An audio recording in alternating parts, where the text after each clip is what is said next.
So for me, the most important parts of this chapter are the fact that, one, we need to understand the psychology, and that's very, very important. The other thing that I find extremely important in this chapter is to really have a good impression going in and to have a very strong punchline. People are going to forget the middle section, so try to make that as short as possible because people are not really always paying attention to that middle section. But if you can have a very good start and a very good ending.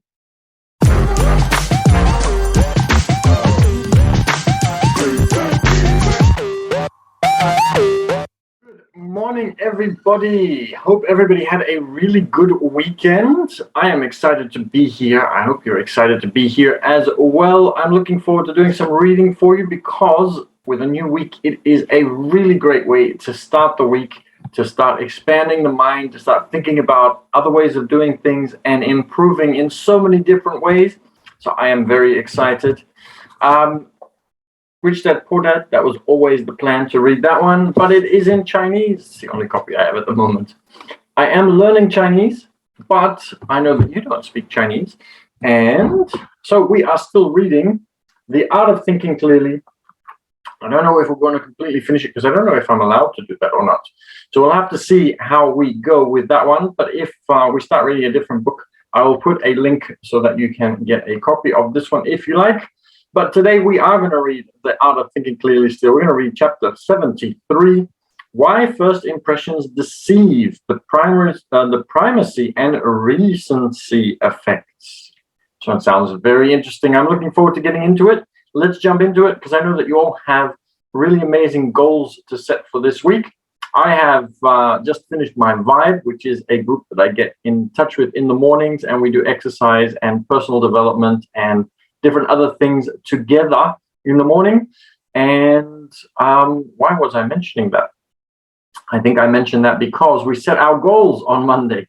And so I've just set my goals for the week, and I've done it in a group environment, which is a really great way of doing it. So I'm very excited to start working on my goals. But first, we're going to do some reading. Well, I'm going to say hello to a couple of people, John, Judd, who have been sending little hearts to me. So I appreciate that very much. So I'm going to just send you a quick follow. Joy Master, a couple of different people have been messaging, which is really amazing. So it's nice to meet you all. Let's get into The Art of Thinking Clearly and chapter 73. Allow me to introduce you to two men, Alan and Ben. Without thinking about it too long, decide who you prefer. Alan is smart, hardworking, impulsive, critical, stubborn, and jealous. Ben, however, is jealous, stubborn, critical, impulsive, hardworking, and smart. Who would you prefer to get stuck in an elevator with? Most people choose Alan, even though the descriptions are exactly the same. Your brain pays more attention to the first adjectives in the list, causing you to identify two different personalities. Alan is smart and hardworking. Ben is jealous and stubborn. The first traits outshine the rest. This is called the primacy effect. If it were not for the primacy effect, people would refrain from decking out their headquarters with luxuriously appointed entrance halls. Your lawyer would feel happy turning up to meet you in worn-out sneakers rather than beautifully polished designer Oxfords. The primacy effect triggers practical errors too. Nobel laureate Daniel Kahneman describes how he used to grade examination papers at the beginning of his professorship. He did it as most teachers do, in order, student 1 followed by student 2, and so on.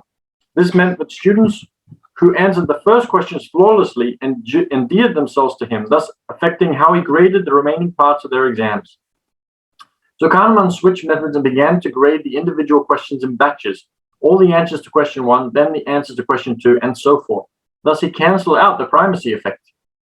Unfortunately, this trick is not always replicable. When recruiting a new employee, for example, you run the risk of hiring the person who makes the best first impression.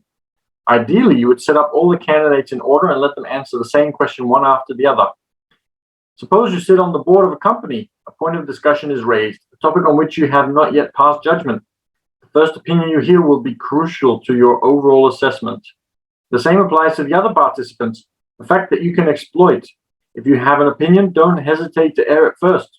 This way, you will influence your colleagues more and draw them over to your side. If, however, you are chairing the committee, always ask members' opinions in random order so that no one has an unfair advantage. So I know that I definitely used to do this. I was always the first kid in class to always put my hand up for everything. And I noticed that there was a massive advantage to that. And Mladen is telling me that I am very fast this morning. I am very excited. So that's probably why I am so fast. So yes, there are a lot of these kinds of things that if we understand more of them, it's going to really allow us to have a better life. If we understand these principles, which is why I'm really enjoying reading this book for you, it really helps you to understand how people think, how the psychology works. I've always talked a lot about psychology and how important psychology is, since it is the guiding principle for everything that we do. And using psychology allows us a huge advantage in what we say, when we say it, how we say it. And I use it quite a lot. The primacy effect is not always the culprit. The contrasting recency effect matters as well. The more recent the information, the better we remember it. This occurs because our short-term memory file drawer, as it were, contains very little extra space. When a new piece of information gets filed, an older piece of information is discarded to make room. This is in the short-term memory, but in the long-term memory, everything actually stays. There's like a conscious and subconscious part. And in the subconscious mind, everything is still accessible. But in the conscious mind, it doesn't always stay there. When does the primary effect supersede the recency effect, or vice versa? If you have to make an immediate decision based on a series of impressions, such as characteristics, exam answers, etc., the primary effect weighs heavier. But if the series of impressions was formed some time ago, the recency effect dominates. For instance, if you listen to a speech a few weeks ago, you'll remember the final point or punchline more clearly than your first impressions. In conclusion, first and last impressions dominate, meaning that the content sandwiched between has only a weak influence. Try to avoid evaluations based on first impressions. They will deceive you. Guaranteed in one way or another, try to assess all aspects impartially. It's not easy, but there are ways around it. For example, in interviews, I jot down a score every 5 minutes and calculate the average afterward. This way, I make sure that the middle counts just as much as hello and goodbye. So for me, the most important parts of this chapter are the fact that, one, we need to understand the psychology, and that's very, very important. The other thing that I find extremely important in this chapter is to really have a good impression going in and to have a very strong punchline. People are going to forget the middle section, so try to make that as short as possible, because people are not really always paying attention to that middle section. But if you can have a very good start and a very good ending, and you use the psychology. So for example, when I am saying something which is going to be a little bit more negative, I will start with something a little bit more positive, have the negative in the middle, and some more positive at the end. If I am going to apologize to a client, for example, in the letter that I write, I will talk about how we didn't do something correctly in the middle, but I will talk about how we will fix it towards the end. And I will use the positive things at the end, because that is what they will then remember, as opposed to where we stuffed up, even though we are apologizing for it. So there are lots of different ways in which you can use this. Also very important is the way you dress and the way you do things. Very first impressions are extremely important. So it is very good to make sure that even if you don't agree with it, even if you are not into flashy clothes and all of those kinds of things, people are still paying attention to it. So make sure that you are also paying attention to how you come across, because even though people don't necessarily want to judge you, they are going to judge you within the very first 5 seconds. Sometimes we are lucky, we are wearing exactly what they like and they think that it looks very good. Sometimes we can get unlucky, and our perfume or our cologne or something that we say or the way in which we say it or our mannerisms or different things are going to remind them of somebody who has been bad to them in the past. And when this happens, there is not very much we can do about it. They are going to think that we might also be bad, because that's how our brain is wired, to look for people who have been bad in our past and see if we can find anybody that's similar and avoid them because we think that they might be the same. So that first impression is crucial. So very, very important. And this is a great chapter and a great way of being able to improve your life. And Mladen in Zoom has written, too many people judge a book for its cover, and he does not like it, and neither do I. However, this is how we are hardwired. There is unfortunately not very much that we can actually do about it, because it's one of our survival instincts. It's one thing that we must do, because nowadays we don't have to worry about it, because obviously we are not attacked by people very easily. Bad things don't happen. There aren't lions hiding in grass bushes and things like this. However, we are still hardwired to look out for dangers. And one of the ways in which we do that is by judging a situation extremely quickly. The book that Rolf mentioned in The Art of Thinking Clearly, Daniel Kahneman's book, The Art of Thinking, Thinking Slow and Fast, actually talks about this, which is a very interesting book, very long book, but a very interesting book that talks about why we have a fast part of the brain and a slow part of the brain. And that fast part is always on the lookout for dangers and different things. And if we didn't have it, many years ago, we would have been killed. But even today, it's still important, because if you take a shooting scenario in America or some other kind of dangerous scenario that we might be confronted with, a bus tipping over or something similar to this, our fast brain will kick in and look for a way to help us to survive. So even though it's not as relevant, it is still relevant and we still need it. But we also use it for people and objects and different other things, which can be a little bit superficial, but still necessary to a degree. And Mladen's written, that can lead to a wrong decision. We disregard good because of bad first impression. We need to retrain ourselves. And this book is all about it. Yes. So this is why it's so important to be aware of it. So yes, it might not be such a great thing. It's still important. We still need it. There are still situations where we could get killed if we don't follow it. So if somebody is a,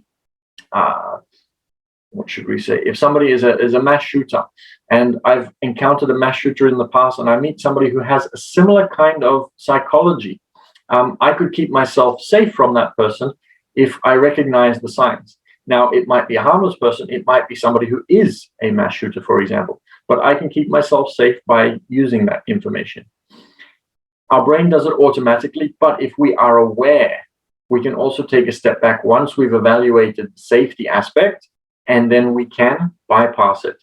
But in that first instance, obviously, it needs to be there. It's very important, and that is completely fine. But being aware of the psychology allows us to not just react to it, but evaluate and change our behavior afterwards. Okay, that was a nice long chapter, interesting discussion with Mladen on Zoom. And you're also welcome to join on Zoom if you want to in the future as well. If you want to know how to get onto the Zoom, you can go to our YouTube channel, where you can also watch the replays of all past readings. So if you want to catch up on a certain chapter, if you want to read some other, or have me read some other chapters for you, which is a great way to expand your mind and start the day and do lots of different things. Also, at the end of the day, to go to sleep, reading is a really great way, and it's so nice to have somebody else read to you at the end of the day. You can do that at YouTube on the Passive Cash Flow Club. So the Passive Cash Flow Club on YouTube, and you'll find us there. If you want to know what kinds of things I'm up to and get to know me and befriend me and send me a personal message to discuss all sorts of interesting things, feel free to go to Instagram, and you'll find me there at business_team_6_official. So I'll give you that one more time. That is business_team_6_official. And you can find me there and get in touch. And Mladen's just told me that usually there is no Zoom link in the YouTube. So I will take a screenshot of that and let my VA know. And we will also start to put that Zoom link into YouTube for you to be able to get that Zoom link.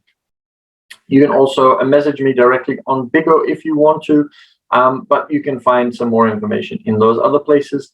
It has been amazing having you here. I hope you enjoyed this chapter. I'm looking forward to, I might surprise you whether I will read another chapter tomorrow. We're getting close to the end, and I think that I could get into a bit of trouble if I read the whole book. So we might put a link so that you can get the book if you want to read the rest of it. and we might start reading something else, or we might read one more chapter tomorrow. I'll leave that as a bit of a surprise for you, but I will be here tomorrow at 8 o'clock. I'm looking forward to seeing you there. Mladen votes to read to the end. I'll just have to do some research to see whether I can get in trouble if I read the whole thing, because technically I am publishing and distributing the book somewhere else, which is not, I think, technically allowed, but I'll double check. But I can see you all tomorrow, regardless of what we decide to do, at 8 o'clock Sydney time, same time as today. I'm looking forward to seeing you. Thank you for joining, and feel free to also go to the YouTube and Instagram, and have an amazing day today. And thank you for joining again.